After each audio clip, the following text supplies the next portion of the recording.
in the Muslim world, their time is close too, according to their end of days proclamations. Does Planet X, is there anything happening here? I mean, because a lot of times there's stuff goes on the earth between humanity, but there's a lot of stuff going on in the heavens, the heavenlies. And we seem to be seeing a tremendous change in weather, crazy stuff. Is there anything going on with this gravitational pull, the coming meteorites you've talked about in the past? Is there anything new? They're still coming, and they're still coming. And I hope that folks I really hope they're prepared to deal with some very unnatural phenomena. Very unnatural phenomena. Okay. Unnatural phenomena. I hope they're ready for that.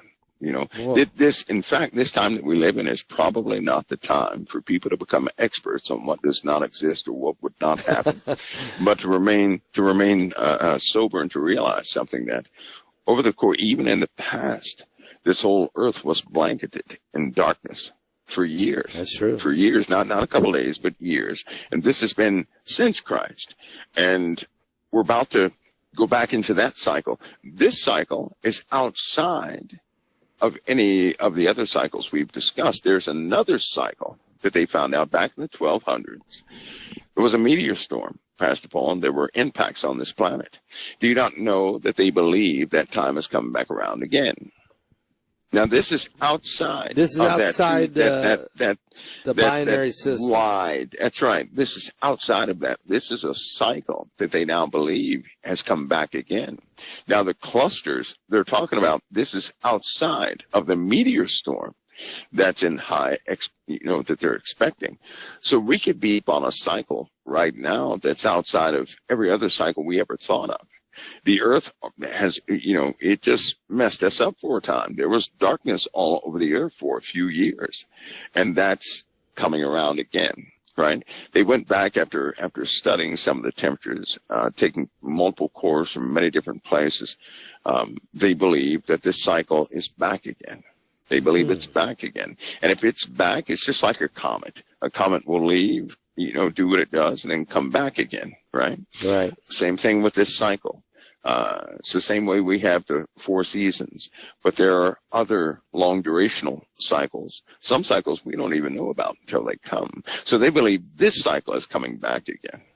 And there will be, I'm sure, everybody out there is going to have a lot on that subject, because I'm sure this topic is going to come up with the tree rings and how many years we were in the darkness and how the earth was full of soot. And I know we're going to have to entertain that, but my goodness, not this.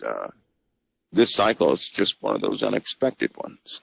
And then the unnatural phenomena, as far as the weather is concerned, Pastor Paul, we're at a tipping point. Where the atmosphere, the earth, temperature, storms, wind variations, we're at a tipping point. We have some of the numbers have just stumbled up to a point where it's like striking a match. If we go over the tipping point, the match is going to light, right? Matches are benign, by the way, where you don't strike them, but as soon as you strike them, they catch on fire. Well, we're at the same thing. So just imagine this. We had some pretty hot temperatures this year, right? Yes. Imagine temperatures at least, I say about 15 to 20 degrees hotter than what they normally are. Imagine crustal displacement escalating on the earth. No, we don't want that. No. And imagine, now I heard this twice. Can you imagine all the ice gone by the end of 2025? No. I don't even. I heard that twice. I mean, this is chatter being talked about. Scientists are involved. I heard that twice. This wasn't chatter. This was, these are, let's say, solution finders. I've heard that twice. Can you imagine no ice by the end of 2025? No. Well, first of all, what would it do? I mean, besides the water rising, wouldn't there be like major shifts in on tectonic plates and stuff? If the ice melts, right? For example, if the ice continues to melt like it did last year, if it melts that way in 2025, we're going to have obstructed patterns in the currents of the ocean, right? In the wrong places. When the ice melts, that water sinks right to the bottom. It helps to regulate temperatures, right? So the greater the ice melt, the hotter the spots we're going to have all over the planet. Hotter. It also releases oxygen. Okay. Right. That water in the ocean goes straight to the bottom. Straight to the bottom. And it actually helps to cool and slow down melt points in the crust of the surface of the earth where you have underwater volcanoes. It regulates the eruptive state of those things. If all the ice is gone, we're not going to have any more cold water going to the bottom to regulate these things. We won't have enough pressure. We won't have enough pressure to hold down certain points. We're going to have a land eruption from under the ocean. Should that happen, things are going to begin to boil pretty quickly, right? Things will get hot. So imagine the Gulf temperatures all throughout the Atlantic and the Pacific. We already have problems with temperatures in the Gulf, right? Yeah, getting hotter all the time.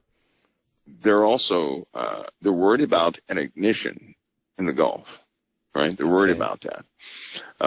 So we'll probably have a couple of oil spills coming up, right? And the end of this year happens to be the time on the oil rigs when salt water and everything else takes its toll on some of these rigs. So they won't be able to maintain specific things, right? Imagine some of those drill pipes burst or something like that. We're going to have an accident. The oil accidents, those accidents are cyclical. It comes from old equipment. Likewise, on the land, the same thing. If that ice melts, we're going to have saltwater intrusion. That's going to break our infrastructure from the inside out, right? I'd say Texas is going to have to deal with some underground fires. So will Ohio and Pennsylvania, even more than they have now. They already told people in New Jersey the ground was on fire underneath. Nobody seems to be concerned about the fires that took place. Well, they caught coal on fire in New Jersey. They caught coal on fire in parts of Pennsylvania. That fire is still smoldering underneath. And just like Pennsylvania some years ago, some people are going to have to move out of the homes. You can't put those out once they're lit like that. You can't do it. Because it just because underneath keeps burning. Keeps burning. Keeps burning. So yep. This is crazy. And right next to that, Pascal, we have those two big gas pockets are down there. Those gas reservoirs. Yeah. They're right next to the coal. If that coal burns, it's going to hit the gas reservoir, and then what? They can't put that out. There ain't no way. It just keep burning and burning and burning. So they got to find a solution to that before what was it, mid-year next year or something like that, because it will certainly burn right into it. So, and you said that we were going to have more weather events. You said we were going to have big water events, but we'd also have droughts. I've been noticing that we've had unbelievable flash flooding this year. The floods this year around the world have been off the chain like we've never seen. Just yesterday or the day before, it snowed in South Korea, in Seoul, the biggest snowstorm in 50 years. Then we'll turn around, we'll have wildfires burning in New Jersey, and then we turn around, we have hail, so unbelievable hail in Saudi Arabia, and then in the Sahara Desert, there's rivers flowing basically of water. This is some really weird stuff, Mike. It's stuff that's it's increasing. Yeah, it's way out of balance. It's the earth like reeling and rocking, and you've been talking about, and BP Earthwatch has been talking about the earth tilting. Okay, this tilt. Yeah. Is there any news on that's going on? Yeah, it's still going. It's still going to go. It's still going to do its thing. Eventually, we're going to lose our. We're getting used to all this abnormal weather, right? It's going to continue to get abnormal. We're going to have different days. The sun's going to be in different positions, right? People will see clearly. Yeah. A whole other thing up there here shortly. Not that little thing either. Imagine, I'll say it again because people will see it. They will see, now this is going to sound nuts, but they will see an object about half the size of the sun. They're going to see it possibly every month. Okay, is there a certain time of the month that it becomes visible, like during a full moons, or what's going on? No. They'll see it in the daytime. Yeah, is it like as the sun is setting, or is the sun rising? Is that or just middle of the day? Or what? No, they'll start seeing it just It'll be out 1 week, and then they won't see it again for another month, and it'll be out another week. They won't see it for 1 month because we have large-scale celestial changes. I mean, large scale. I'm sure that if Elon and all those guys make it, Elon will inform. If people better get ready, because I'll tell you something. I already know they're going to inform people about things that are shocking. Okay? So we're going to inform people about things shocking. In the heavens. People want the truth. They want the truth. Yeah. They're going to get the truth. But the truth is not going to be as easy as they think. Right? And a lot of naysayers, you know how naysayers come up, it's not real, and this, that, and the other. Right. I think they're frightened. They're going to be twice as frightened when these guys are speaking. And then when they begin to see it every single day, they won't know anything. They're going to normalize everything. Normalize so it. Yep. They will. They just, the weather right now has increased an untold percentage, Pastor Paul. Yeah, but it's normalized. By the trend line we're on, it's going to be a lot of people sick by fall of 2025. Just sick. The radiation scales, the radiation we've been exposed to by the sun, because the sun's chemistry is changing. Yeah. It's going to get us. Pets are dying right now. Mike, pets seem to be dying at a larger rate. Is it because the radiation's killing them first before it kills us? I mean, is there something going on here? I mean, cancer among pets. Pets are sensitive to, well, I'll tell you something. Chernobyl, again, right? Yeah. Leaked radiation all around the world, right? Yeah. Fukushima did.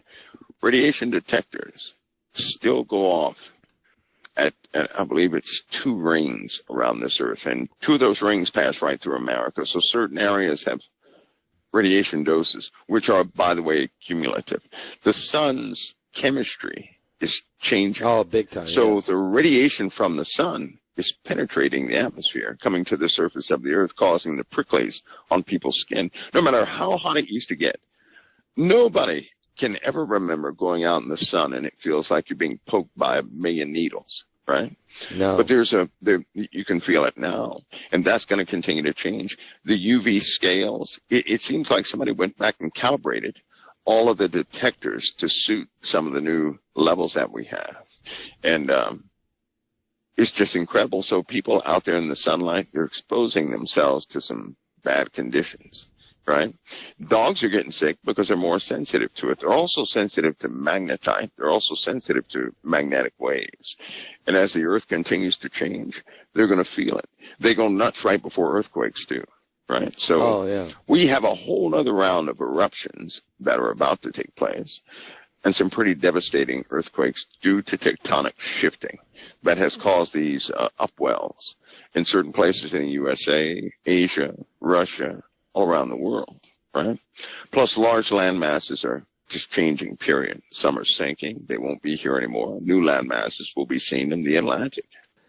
Is this, are we at a different time? I mean, what I'm trying to say is, it's like we've never been here before. It feels like some of the things we talked about 10 years ago is now happening right now, accelerated. Is there a reason? I mean, is there a spiritual, we're talking about spiritual warfare, but it's happening not only in the heavens, but on the earth too. It's like a combination. And you shared some incredible information.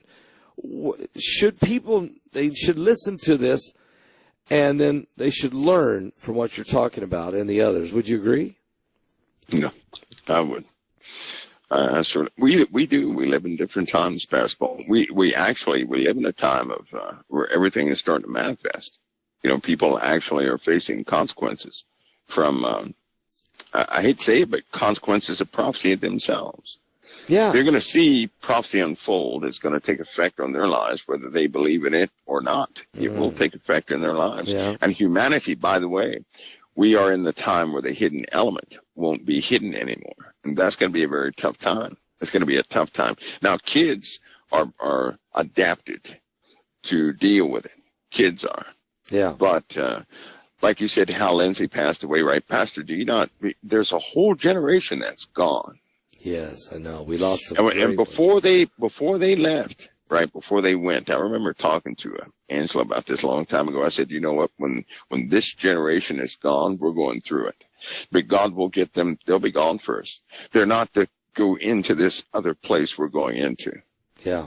It's almost like the Lord took a very specific generation, because they were not sent here to go through what we're about to go through. Yeah. And we're past the door. We're in this time. So to be some pretty, and we're at the tail end of a generation that was born with prophecy in us. I'm highly confident that most of your audience could connect with the book of Revelation when they first heard the word revelation. They knew something. They knew Yes. the earth was degrading. They knew conditions were degrading. Yes. But they couldn't accept that we were going to have a great big party. They knew something was wrong. And, I would say that most of your audience probably, they're born with this identification of prophecy in them. So we're in that generation that really, we identify with prophecy. In fact, without prophecy, what job, what task would we have? That's what gets us on fire, lights us up. That's what charges us. Right. To identify that we're in a time of prophecy. Yes. We're not the folks that deny it, of course, but No. there's a whole generation. They knew about the prophecies, Pastor Paul. Yes, they did. But you could almost see that they couldn't live in the time where they would take place. No, you're right. Because They were not designated for that. Their job was to identify it was coming. Yeah. And then the Lord said, okay, so Ken Clement, there goes Chuck Misler, there goes Jack Van Impe, there goes Dr. Baxter, there goes Hal Lindsey, there goes Billy Graham. There's this generation that's gone here in the last 10 years, and because they didn't have to go through. But we've been selected. It's like we've been selected to go through this process. We're here. I know in my life, I used to hear people say, oh, it's going to get better. I knew it was not. I used to hear them. There were times when I wanted to believe it, but there was something in me that said, no, it's not. You better prepare. Right. And it's almost like all of us are on this true, honest pursuit of Christ. Amen. Not the hearsay Christ, but the real Christ. I was talking to my dad today. He's 88. He's going on 89. He's tired. And so he takes a lot of naps, So I was sitting in the room with him, and he's taking one of his naps, and he wakes up after a nap, after about a 20-minute nap. He goes, "It's going to get worse and worse." I said, "What?" He just wakes up from a nap and says, "Oh," he said, "It's going to get waxed worse and worse, Paul. You think it's going to get better?" He said, "I'm telling you. You haven't seen nothing yet. You haven't seen iniquity yet until you see iniquity. It's coming. It's going to get worse." Yep, it sure is. One of those moments. All right. Well, Mike, thank you so much tonight. I mean, this is some great info. You dropped a lot of powerful information, and we are watching. We know this December 14th time is coming, and we don't know what that means, but this Babylon hour, I'm totally, when you said that, my spirit just jumped. It was like, 2 or 3 weeks ago when you said, well, the Babylon hour is coming, and I can't get away from that now.